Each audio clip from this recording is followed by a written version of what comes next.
welcome back to another video, and welcome to my May wrap up. So May has been a kind of funny month for me. I was away for about a week, 10 days in May, and I had thought that I was either going to read loads in May because while being away, or I'd read absolutely nothing at all.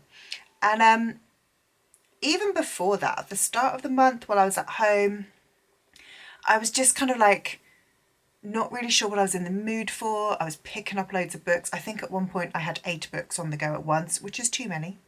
I generally read about 2 or 3 books at once, but 8 was just too many. Everything I picked up, I was like, oh yeah, now I want to read this. Not really interested, I'm going to just try something else. That isn't working, let me just pick up another book. And I just sort of felt like I wasn't really getting anywhere. However, I ended up reading 16 books in May, plus 1 DNF, which isn't a forever DNF. I'm going to try it again. I'm going to just see if I can make myself look like I'm not actually Casper the Friendly Ghost. Still fairly ghost-like.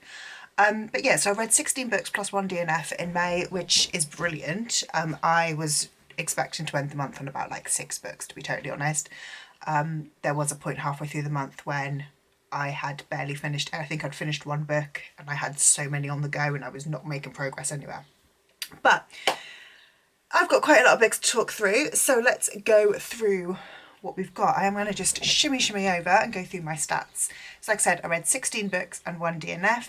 That was a total of 5,550 pages. I read 11 books physically, 2 books digitally, 3 on audio, and 1 of the physical was actually a mixed media, so 10 physical, 1 mixed media, which means I read it both physically and on audio. My star ratings, I had a really good month. So I had 1 2-star, 1 3-star, 1 3.5 star, 2 4 stars, 7 4.5 stars, 3 5 stars, and like I said, the 1 DNF gave me an average of 4.2 stars. Now, if you were very clever at maths, you might have noticed that they didn't add up to 16 books. It's because there's 1 book that I didn't rate, but I will get into that. So let's get into the books that I read. I'm going to start off with the 2 books that I read for work. And as always, I don't rate the books that I read for work. So I am not going to be giving you star ratings on these ones or a review as such. I'm just going to tell you about the book. I'm being paid to work on these books, so I don't feel like it is fair for me to give you a review while still maintaining my own integrity of giving honest reviews. So the 2 books that I read for work, the first one, put up here, move out of the way while I put that up there, is This Love by Lottie Jeffs. This one is a sort of queer one day for the 21st century. So we follow 2 characters who meet at university and they become really good close friends, and we're just sort of following them through their lives, and we're exploring the different types of love that they experience together and apart. So we're seeing friendships, we're seeing relationships, we're seeing family relationships, and different types of family as well. So not just found family, but like every other kind of like family in there as well. Yeah, I think if you liked One Day and you'd like something with a bit more of like a queer story, give This Love a go. And the other book that I read for work, which again I'll pop up here, is Shelterwood by Lisa Wingate. This one is a historical fiction set in Oklahoma. So this one follows a dual timeline. We have got 1909, where we're following Olive, who is about a 12-year-old girl who runs away from an abusive stepfather. She meets up with some children from the Choctaw tribe, and they sort of run into the mountains. The tribal children are being chased, abused, financially, emotionally, everything else, mainly by oil barons or people trying to kidnap the children and then kill them so that they can get the land that the Choctaw tribe own. And then we also have the second timeline, which is in 1990, where we're following Valerie, who is a single mother, and she's on this same land as Olive was 80 years previous. And she is a ranger who has discovered that there were these skeletons in this cave, and she's trying to work out sort of what had happened, and this kind of like cover up and mystery that spans this 80-year period. Again, if you like historical fiction, I think you might enjoy Shelterwood. So let's get on to the books that I read. We're gonna start at the bottom, and we're gonna work our way up to the 5 stars. So I'm gonna start off with the one book that I DNF'd, which was A Marvellous Light by Freya Marske. My bookmark is still in there. I put this one down at page 182, basically at the 50% mark. I just wasn't feeling it. Now this one is not going to be a DNF forever. This is I'm putting it down until a better time when I am feeling it. But yeah, A Marvellous Light is a historical fantasy romance. I thought there would be more fantasy. It is more of a romance. And for me, being set in the kind of Edwardian, like turn of the 20th century times, I wasn't really gelling with the writing style or the language, more the language to be fair.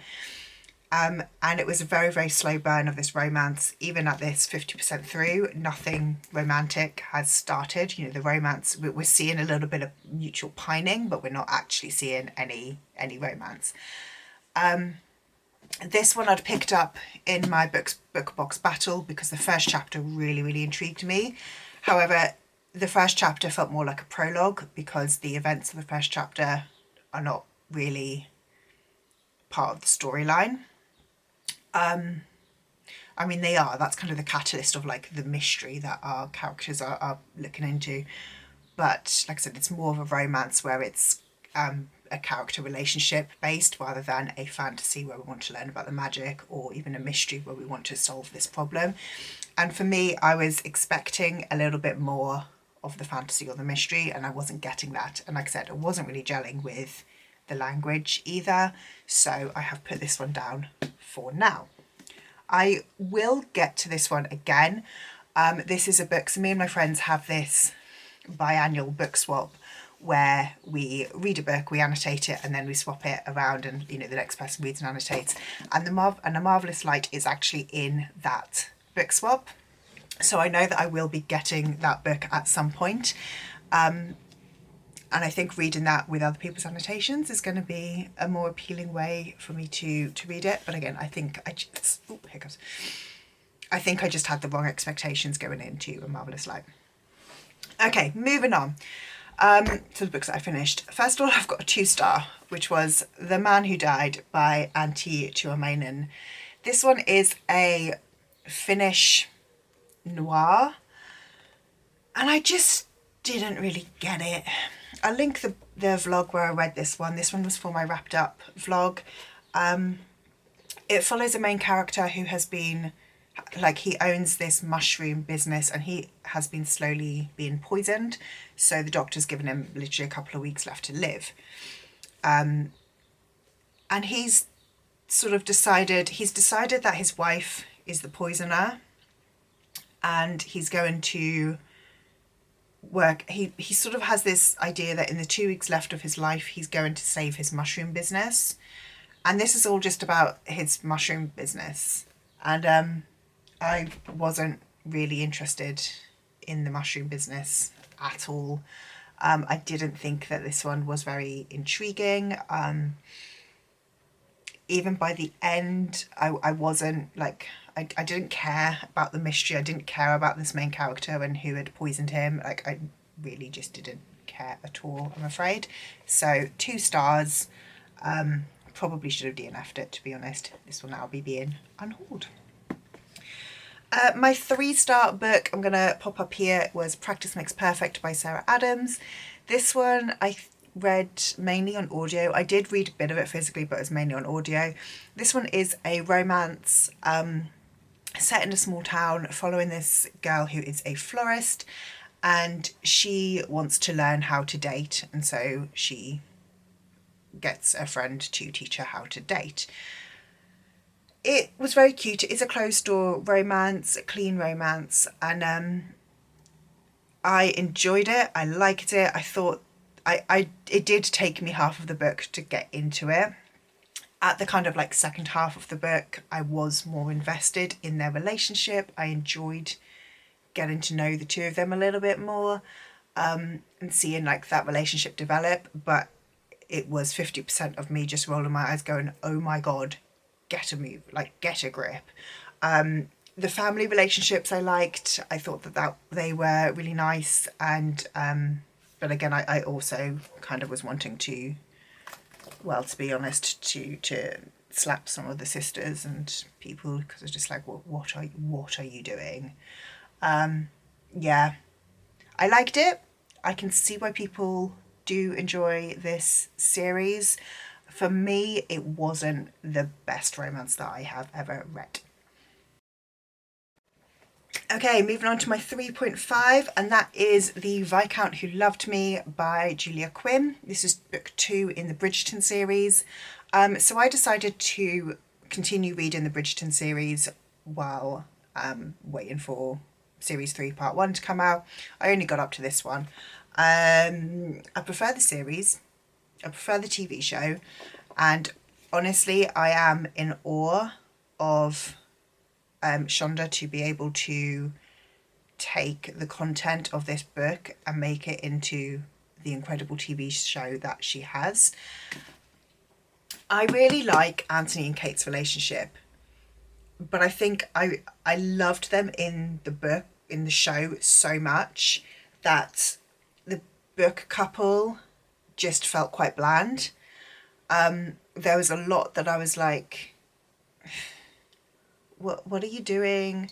I also felt there was quite a lot where Anthony was saying, like, would use the terms like, oh, I want to kill her, I'm going to kill that person. And I was like, can we stop trying to abuse women, please? Like, that would be grand. Thank you so much. And again, I do think that part of it is similar to A Marvelous Light.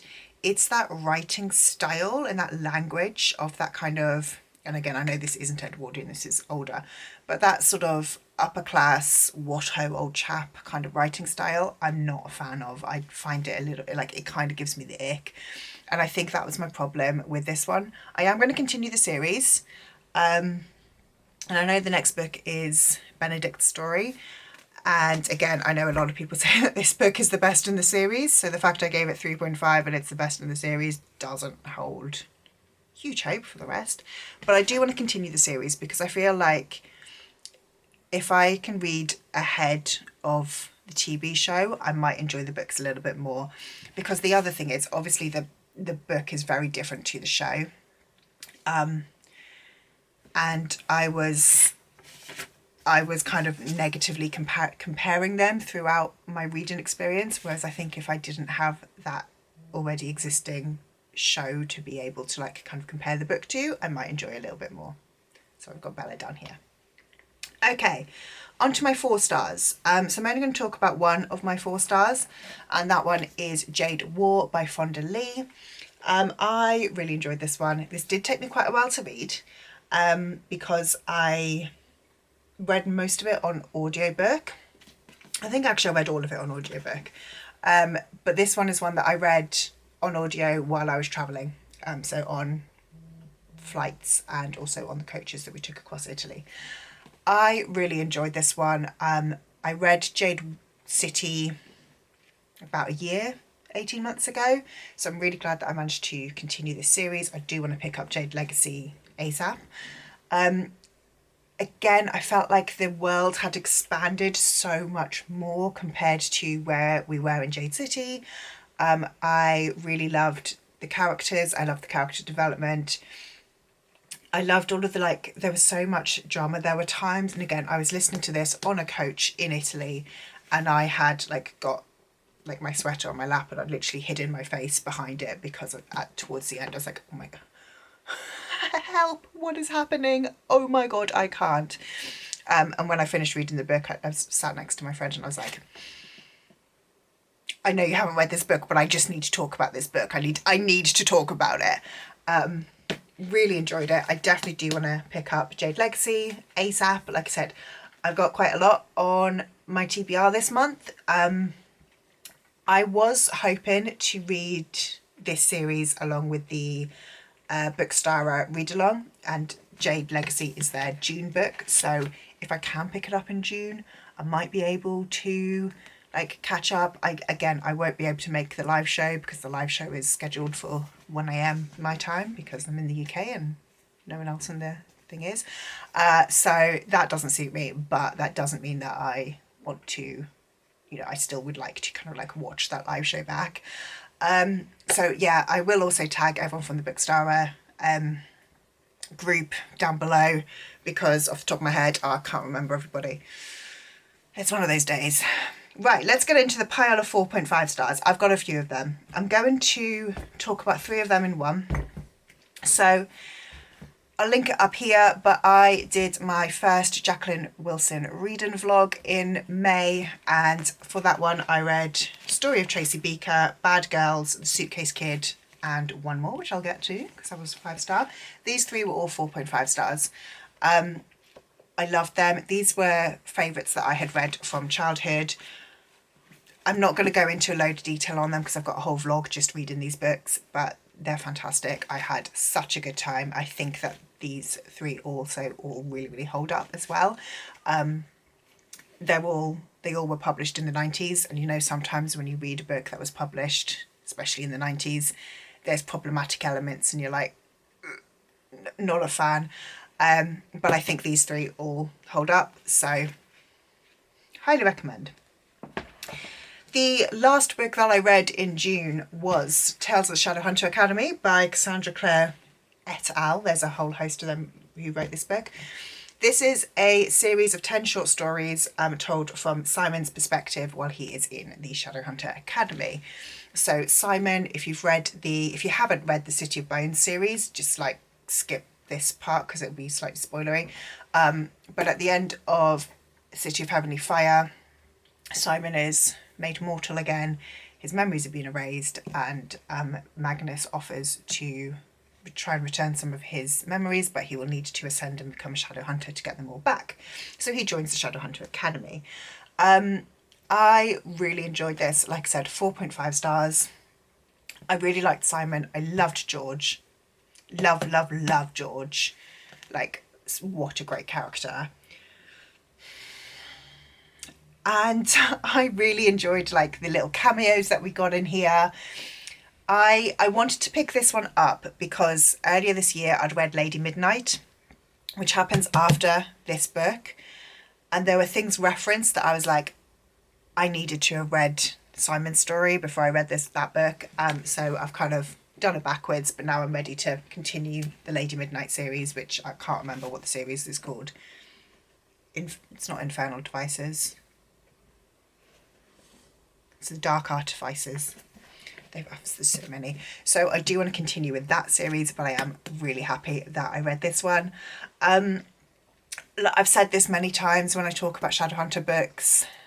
They're not good quality, but they are such a good time. Like, you know, you're not going to be like, wow, that was the best piece of literature I've ever read, but you're going to have fun while reading it.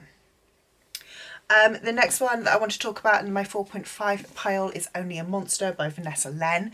This one came at a left wing and I was not expecting it. This one again I read in my Book Box Battle vlog, which I will link somewhere. And I was kind of like, it'll be fine. But I adored this book so much. I had such a good time reading it. It was fantastic. This one we follow our main character, who I can't remember her name, Joan.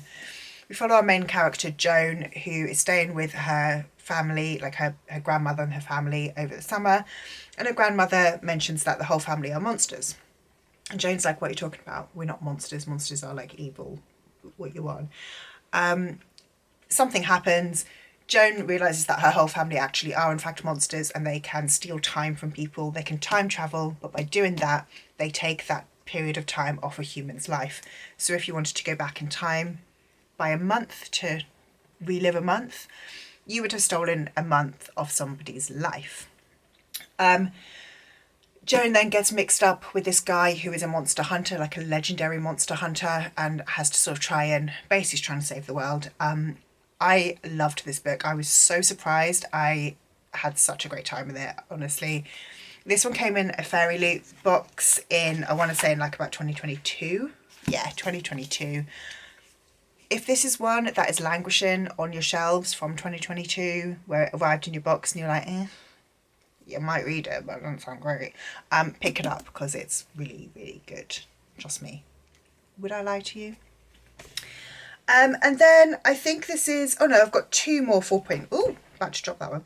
I've got two more 4.5 stars to talk about. One of them I will mention very, very quickly, pop it up here, is Dragonflight by Anne McCaffrey. Like I said earlier, me and my friends do a book swap every 6 months, which is when we see each other because we're based all around the world. And we annotate a book and swap them around. I decided to read and annotate Dragonflight for this one. I read it in like a day because I just skim read it. I've read that book so many times already, annotated it and like gave it to my friend, and again rated this one 4.5 stars.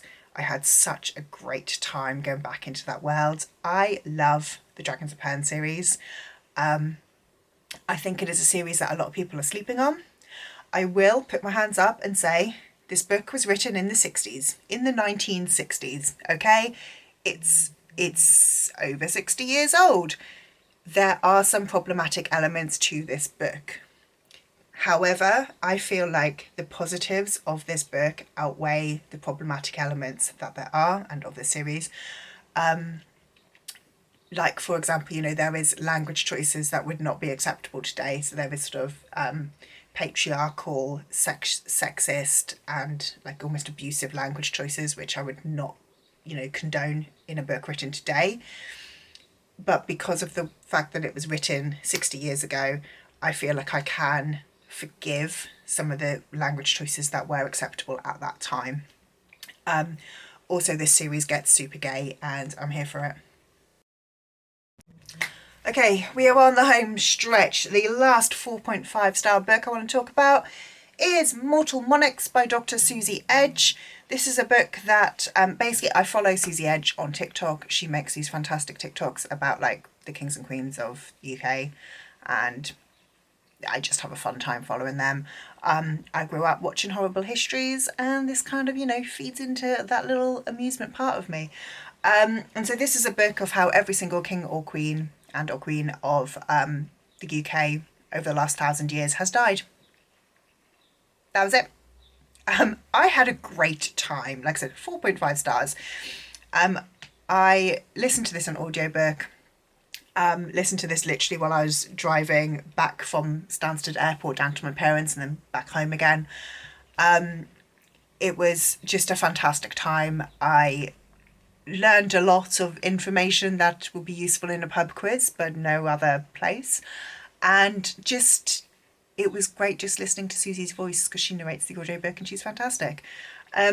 This felt to me like an audiobook. I would recommend this one on audio, but it felt to me like an audio that you can just put on and turn your brain off.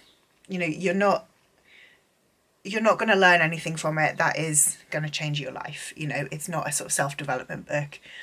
It's not a fiction where you need to be listening to that story to understand what's going to be happening next.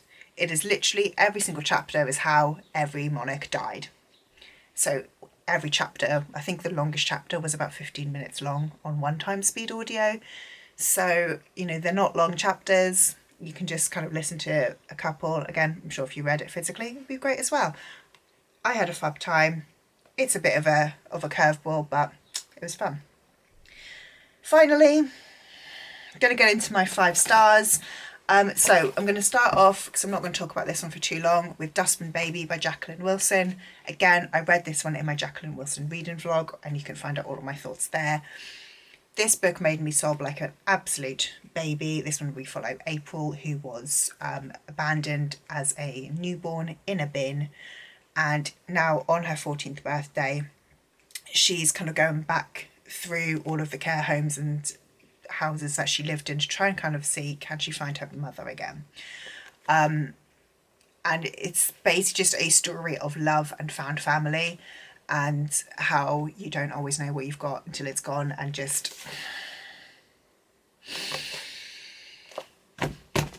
I loved it. So good. Again, this one was written in the early 2000s, but it absolutely stands up. My next book I'm going to mention is The Butterfly Garden by Dot Hutchinson. So this one was a book that, again, through work, me and some friends were doing a book swap, and we were going to be doing a video for the Tandem Collective YouTube channel. And so I was recommended to read this one. And while I was reading it, I was like, Lex, why are you making me read this? But by the time I got to the end, I again just had to sort of put it down and go, let me just pick my jaw up from the floor. This book is incredible. I don't really want to tell you what it's about. But we are following, well, we're starting off, it's kind of almost told in like a dual timeline, because we're following this FBI agent who is interviewing this girl. And we don't know where this girl has come from other than she is a victim, we think. The FBI agent also thinks maybe she's involved in it. He's not really sure what happened. But she's telling her story. And the triggers on this, honestly, like, I would need to be here for about another 3 hours to go through all of the triggers. But the main ones: kidnapping, abuse, sexual abuse, torture. I'm gonna just stop there. But basically, if you are kind of triggered by, like, I would say anything in that kind of dark thriller realm of sort of around the idea of like kidnapping and abuse and sexual abuse, don't read this book. Like, it's dark, and but as like the things that happen in this book, the story that we are told and the way that this story is told, I'm literally speechless. Like, I gave it 5 stars because it made me so speechless. I think it was told in an absolutely masterful way. Like I said, this is not a book that I would recommend to everybody. It's not a book I'd recommend to very many people, in fact. But if you think you can cope with it, this book is incredible. On the other end of the scale, the last 5-star of the month is Emily Henry's Funny Story. This has leapfrogged to become my favourite Emily Henry. I adored it. So in this book, we are following, basically our main female character has just been dumped by her fiance for her fiance's best friend. So our main female character ends up moving in with her ex's new girlfriend's ex over here somewhere. It's very complicated. It is, of course, a romance, so we all know where it's going to go. But we've got Daphne and Miles, who are the exes, and Peter and Petra, who are the bastards. I really connected with Daphne, which isn't great. Don't know what that says about me, really. Daphne is again one of the exes. She is our main character. We kind of just have this whole story of seeing her understand how to enjoy life as herself and not be tied to somebody else. We've again got this theme of found family, which I adored. The romance in it I thought was fantastic. I thought it was really well done. And even when, because again it's a romance, we all know there's going to be a third act breakup and we all hate it. And if you enjoy a third act breakup, can we talk? Because I don't know what's wrong with you. But even by then I was like, I'm annoyed because it's a third act breakup, but at the same time I can see how it's happened and I can see the miscommunication. And with this book as well, me and about 6 of other friends all happened to be reading Funny Story at the same time on the beach in Italy. And I think that experience was fantastic. We've got like a little DM group where we're chatting about the book, and it was a great time. It was a great time all round. So, I've been talking for too long. Kind of need to go and have a drink of water now. But that is my very long June wrap up. Please do let me know if you have read any of the books that I have mentioned today. What was your top book of June? Let me know. I would love to hear all about it. And yeah, if you like this video, please do leave me a like, subscribe down below, and I will see you in the next one. Bye. And now I'm going to just